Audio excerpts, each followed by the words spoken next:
28 Traveler's Notebook, DIY, handmade, totally handmade. The only help I had to get was to cut the edges here, and I just went to my local Staples. They have a machine and they just did it for a small fee. And so here they all are. You've seen this cover because this is part of the process video that I just showed you, but I've made other styles which you haven't seen. This kind, I got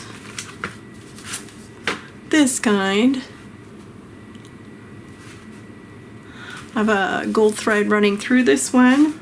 This is kind of like the same. They're all different because obviously I can't reproduce all of them the same. This is another one. I love this one too. I like them all. They're all my babies. You know? And you saw how I did them. This one got dirty in the machine, so I'm going to keep it for myself. But you saw how the process went. So essentially I had a large sheet and I just worked at them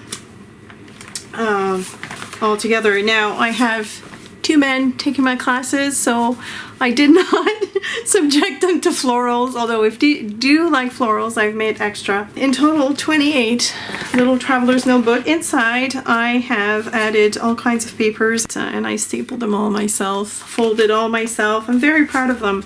So by the time you're watching this, it's the day of my class. We're gonna have fun.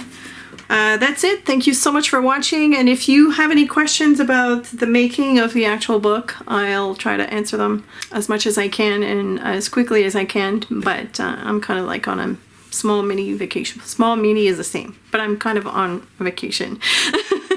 As usual, thank you my awesome patrons for your support, but also your patience while I am taking a small break.